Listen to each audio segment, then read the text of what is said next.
रतहरा में डॉन वाला ट्विस्ट।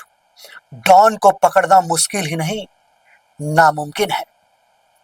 लेकिन यहां सवाल यह है, असली शिवाजी सिंह कौन है?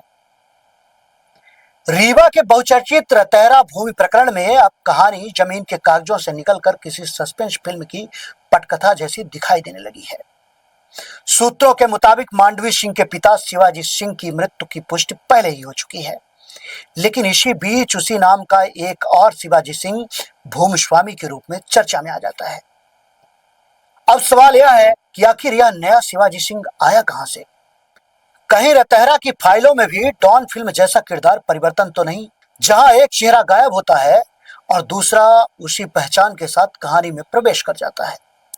सूत्र तो यहां तक दावा कर रहे हैं कि जो व्यक्ति शिवाजी सिंह के रूप में उभरा वह कथित तौर पर वास्तविक भूमिस्वामी नहीं, बल्कि भूमिस्वामी का प्रधान सेवक था। यदि ऐसा है तो फिर करोड़ों अरबों की 30 एकड़ जमीन पर स्वामित्व का दावा आखिर किस आधार पर खड़ा हुआ? अब जनता पूछ रही है, क्या असली शिवाजी सिंह इतिहास बन गए और नया शिवाजी सिंह भू अभिलेखों में अवतरित हो गया?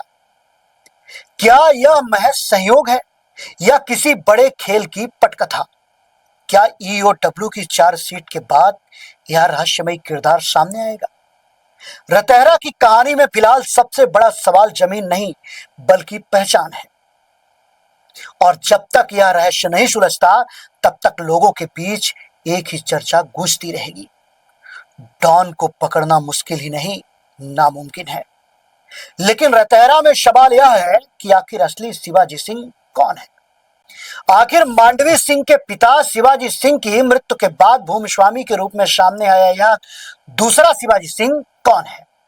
क्या यह महज संयोग है, दस्तावेजी भ्रम है, या फिर 30 एकड़ की अरबों की जमीन से जुड़ा कोई ऐसा रहस्य जिसका पर्दाफाश अभी बाकी है? हालांकि सूत्रों की माने तो मांडवी सिंह और फर्जी शिवाजी सिंह ने आपसी सुलह कर ली है, लेकिन सवाल तो यही है, क्या ईओडब्ल्यू में की गई शिकायत के बाद दौड़ी फाइल बंद होगी?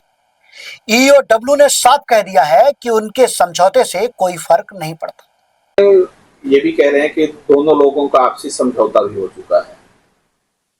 देखिए, इससे तो नहीं फर्क पड़ता है कि उनका ये आपसी समझौता हो चुका है, क्योंकि ये क्योंकि हमारे जो हम लोगों ने जो एफआईआर की है उसमें वो फोर्जरी है, और ये जो इनका है ये कंपाउंडेबल मैटर नहीं है।